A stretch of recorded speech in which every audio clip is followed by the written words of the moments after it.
Hello! Welcome to my YouTube channel, Sprouts with Joy. My name is Joy, and today we're going to be talking about the plants that are on my wish list. Now, I personally really love watching other people's wish list videos. I don't know if I'm the only one, but I figured it might be fun to make my own. Now, wish lists can, oh, ow, my cat just stood right in front of my light. It's okay. Anyway, now, I can see where wish lists can be a little bit less ideal for some people if they cause you to be jealous of others' collections, or if they cause you to feel really dissatisfied with where your own collection is at. But for myself personally, I found them to be very useful and practical. If anything, it helps me to remember the plants that I stumble across. I'm like, oh wow, yes, I want that, please. But they also help me to kind of rein it in when I'm plant shopping. They help me to be more intentional when I'm on the hunt for things, rather than just going to a plant store and picking up every single beautiful plant that I see. I am more likely to either save up for a plant, try to trade for it in a plant trade, which is kind of fun. And also, I like to have in the back of my head, like, okay, I know that I want this plant and it's always gonna be there. So if I see it in the store, I don't necessarily have to immediately get it, especially if it's a more common plant. I've had to do that a few times where I really wanted a more expensive plant there, and I just kind of had to choose between the two of them and trust that I would find it again another time, hopefully for a better price than what I saw it for, or even in better condition, because that happens to me sometimes too. I'll see plants that are in poor condition, and while I'm not against rehabbing plants, I just, if I'm going to be spending money on it, you probably don't want one that's riddled with pests that you're going to bring into your home, So I have had to say no. But a wish list does help me to think, okay, it's on this piece of paper. I'm not going to forget about it. I can always go back to it and try to seek it out another time when I find, okay, yeah, I really want it. Now, this wish list video is going to be somewhat divided between somewhat common and even like kind of uncommon house plants, but they're plants that I have seen in person. And then there's gonna be the whole category of plants that I either haven't seen in person at all, or they're like really expensive.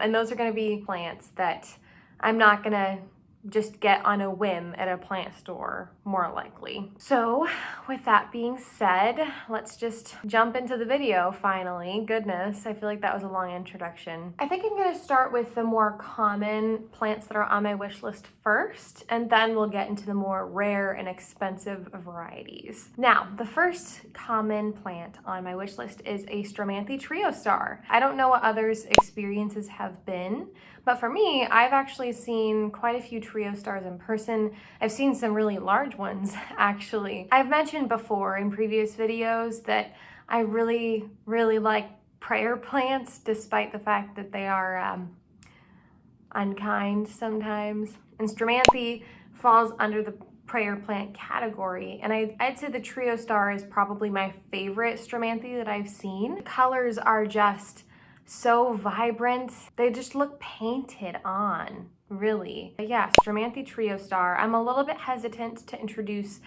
another prayer plant that isn't a Maranta into my home. Marantas I've found are honestly, they're fine. But Stromanthes and Calatheas or Gapertias, and I haven't really had experience with, what is it? Sthenanthe?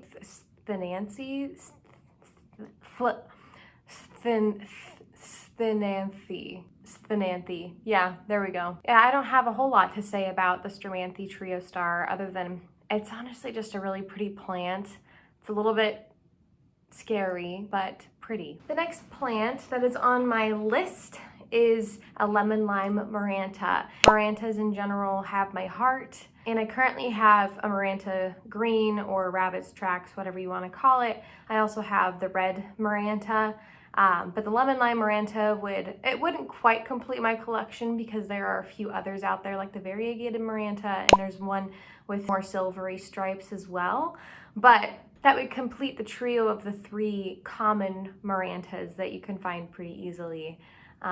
And I'm obsessed with their growth pattern and with the way that they lay in the pot and hang down. And I just, yeah, I would be very interested in getting a lemon lime maranta on my hands. I'm gonna go ahead and move to the side a little bit just because I'm realizing that I'm gonna wanna put pictures. The next on my list is a Hoya Hindu rope. Now, the first time I saw a Hoya Hindu rope, my husband really liked it. And I was like,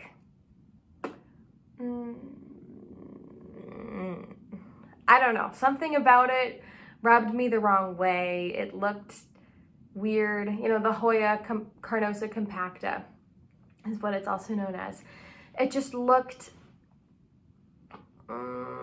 it just didn't look appealing to me. It looked like intestines or, I don't know, it was weird. But since then, they've grown on me. And I don't know if that's just because I've been seeing them everywhere, but they're very unique. And I feel like I would love to add more unique plants to my collection. Ones that are less leafy. As you can see, I'm quite fond of the leafy plants. And obviously, the majority of plants have, you know, leafy characteristics. But the Hoya carnosa compacta is just, it looks like a rope. Okay, it's aptly named. There's a reason.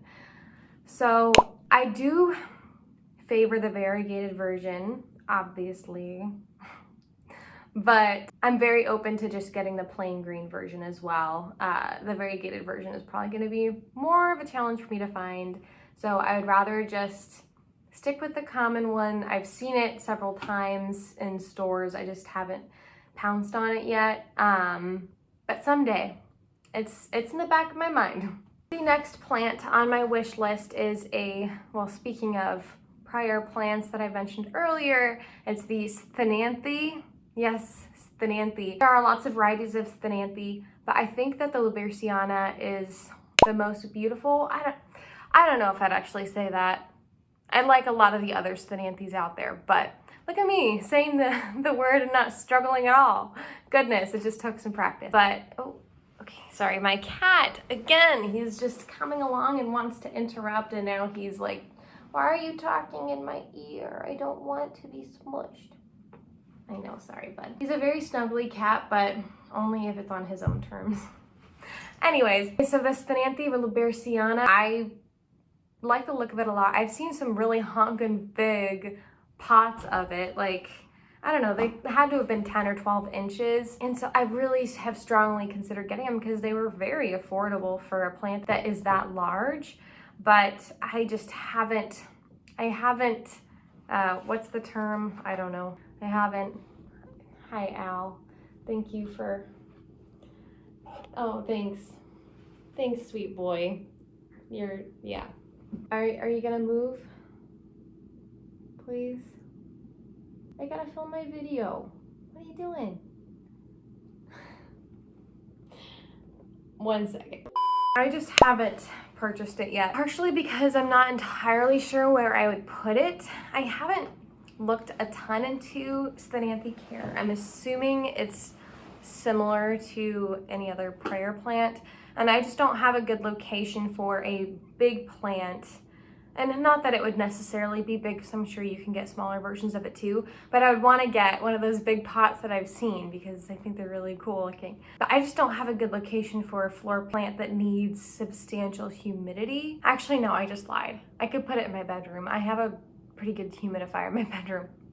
Well, I guess that solves that problem. Anyways, the next plant on my list is a Hoya. It's the Hoya obovata, and it's kind of similar to the Hindu rope for me, not in that I didn't like it when I first saw it, but in that I would be very open to getting the variegated version, or the splash as they call it, I think. But I'm very open to getting the normal version because the normal version still has little speckles on it, and I think it's super cute. I could be wrong on how common the obovata is, but I have seen it around, and it doesn't seem to be extremely expensive. I haven't seen it in person. I've just seen it in forums and plant trades and whatnot, and it doesn't seem too absurd.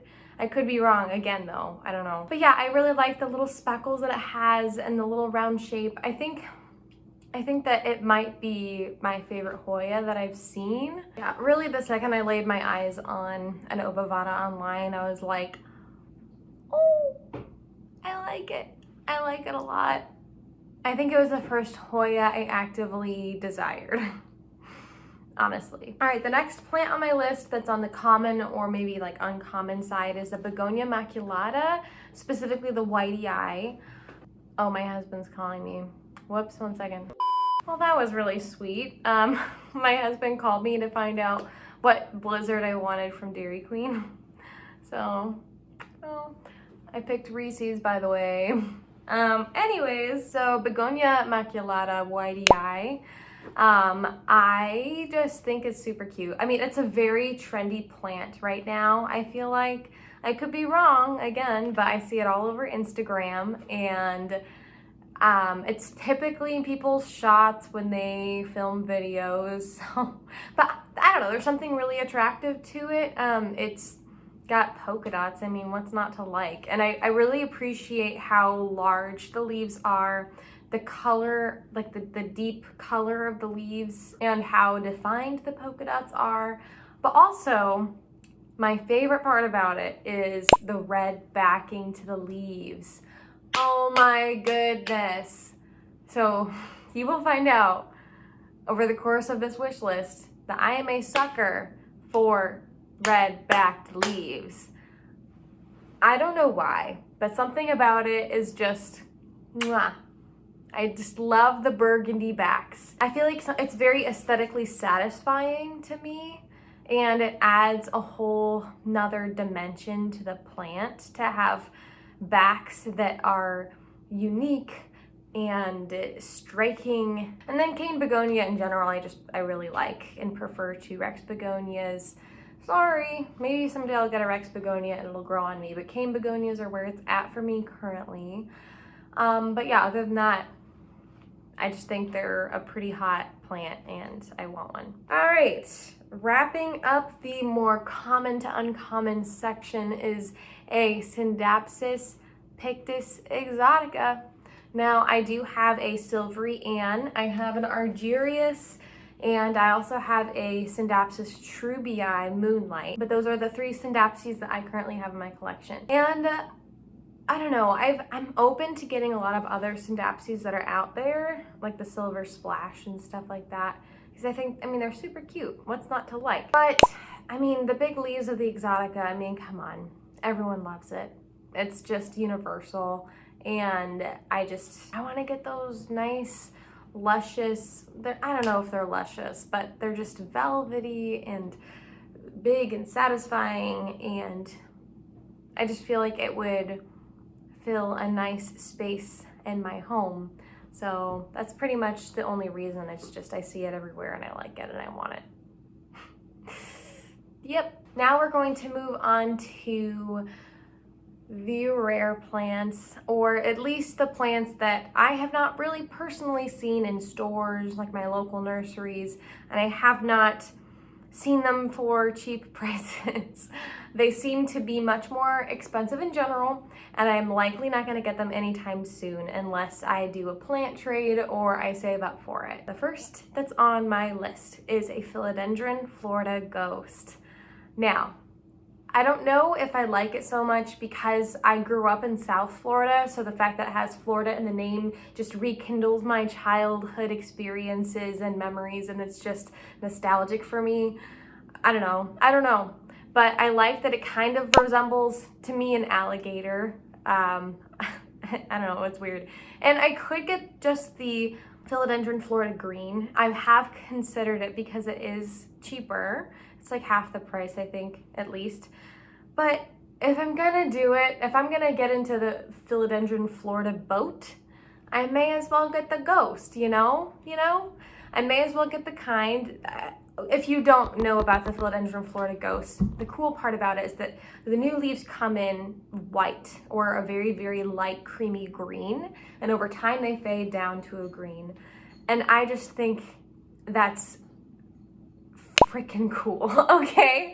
I don't have any plants that really do that. Nothing quite like the Florida Ghost, and the fact that to my understanding, the light color remains for a while and it shifts very gradually.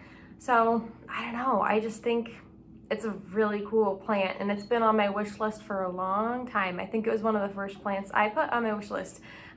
So yep, someday. Okay, the next plant that I have is a Philodendron gloriosum. I think most people would agree that it's just stunning. I love the hue of the green. It's different from a lot of plants that I've seen around. I don't really know how to describe it other than just be like, hey, it's right there. Just look at the hue. And there's a beautiful simplicity to it. It's very elegant. And I watched several videos about gloriosum care, and the consensus seems to be that it's not a super finicky plant, which I find attractive in a rare plant, because the last thing that I want is to get a rare, expensive plant and then it dies because it hates me, even though I try to provide perfect conditions, because my house is not perfect conditions. I'm sorry, but it's not a rainforest. I've got 2 humidifiers, but I don't have a greenhouse cabinet, and I don't have, you know, tropical sunlight. I'm in the Midwest. So yeah, I also have a baby that will soon be a toddler.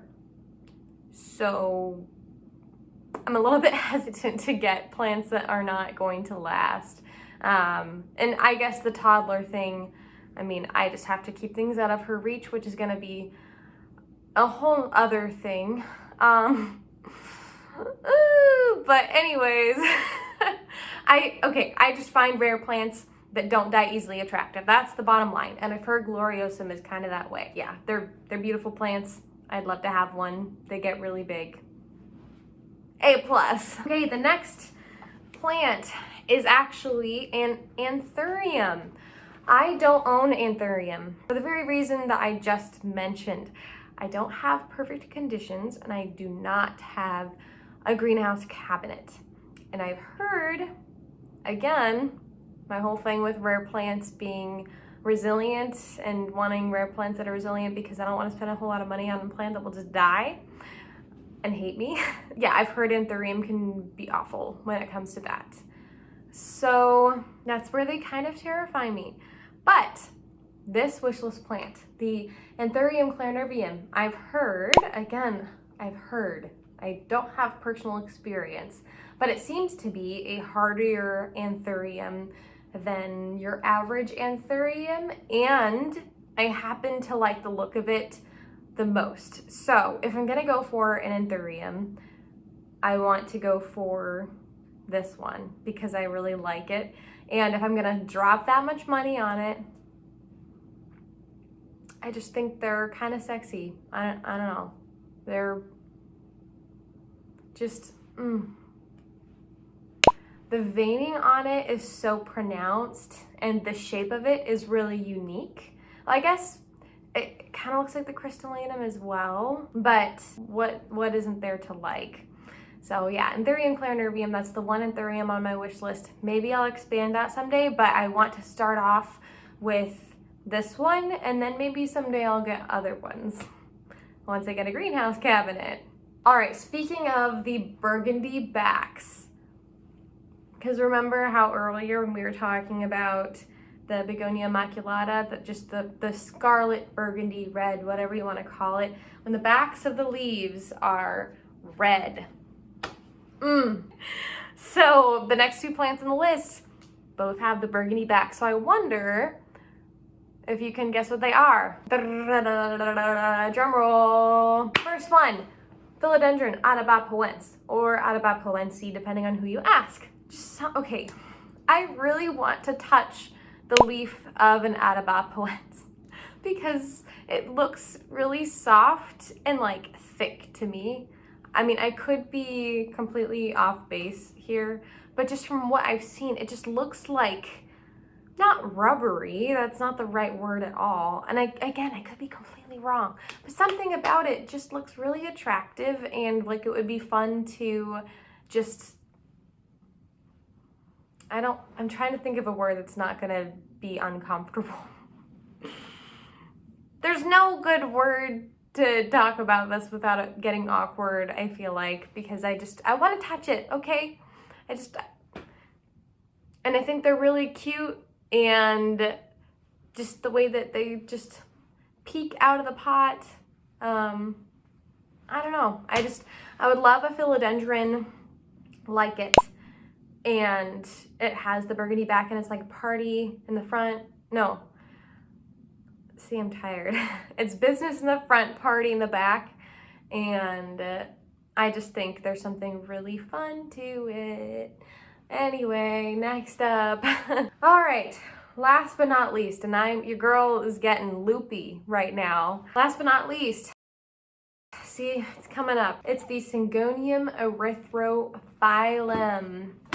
Now, oh my gosh. I don't know if they're extremely rare or not. This is actually the most recent plant that I've added to my wish list. I saw it scrolling on Reddit like maybe a week ago, and I was just like, why have I never seen this Syngonium before? Oh my gosh. It's dark and it glitters. At least looking at that one photograph that I saw, it like glitters. And the back is burgundy. I've never seen a Syngonium that looks like that before. And believe me, I love Syngonium. I've got one here and one there, you know. Oh, freaking fungus snap. Okay. I've got Syngonium, but they're just, you know, the white butterfly. I recently got Syngonium albo, and I've got a neon robusta, but I don't have any like unique looking Syngonium. And I love Syngonium and the way that they grow and how versatile they are. I've already talked a lot about that on my channel. And this one is just like, it's so cool. I'm not usually a sucker for dark foliage like the ZZ Raven. I could do something different. The other ones that was the first one that came to mind that has really dark foliage, but something about it is just so cool to me. It's probably the burgundy back. I'm just gonna say that. It's probably the burgundy back. That's all you can. If you have any suggestions for me of plants that have red backs to them. Hi, this is my editing self in the future. And I just realized that I completely forgot one of the most popular wish list plants that's out there, which is the Monstera deliciosa Thai constellation. Duh. I mean, obviously, that's also on my wish list. Costa Farms is supposedly putting out the Thai constellation sometime relatively soon. But, I mean, since it's going to be a limited release, I don't know if I'm actually going to get my hands on it. I will say I find the stable variegation quite attractive on the plant because the unstable variegation, which if you don't know, variegation is a mutation and it's not necessarily embedded into the DNA of the plant. Other than with the Thai constellation it is, but with like, say the Monstera deliciosa aloe variegata, that variegation is very dependent on the light, and you know, it can revert or it can put out all white leaves, which is, you don't want that either because then the plant can't reproduce. It'll just die off because then it can't really photosynthesize. So yeah, so managing variegation is a whole thing, and I'm not perfectly educated on it, hence why I'm a little bit nervous to touch variegation. Now, I will say I did recently get a Syngonium albo, so if I manage to deal with that variegation well enough, I might be more willing to step into the waters of Monstera albo. But yeah, obviously, if I had the opportunity to get either of them, I think I would go for it. I would say another con to the Thai constellation is that I've heard that it's prone to root rot and it's a slow grower. Whereas the Monstera albo, your main issue is going to be managing the variegation, from my understanding. Yeah, we'll see. Either one of them I think would be a great option, but yeah, there's that. Anyway, I feel like that video was a fever dream because I was very tired and rambly, but hopefully, you know, the footage is salvageable and you guys won't get too bored I was a little loopy, and now I'm going to enjoy this blizzard that my husband so graciously brought for me. I love it. Obviously not sponsored by Dairy Queen because I'm not even monetized. Anyway, well, I think that's gonna be it for this video. Yeah, let me know what plants are on your wish list. Let me know if anything on our lists overlap. That would be kind of fun. Yeah, I guess I'll see you next time in the next video. I hope that you have a wonderful and blessed day. Bye-bye.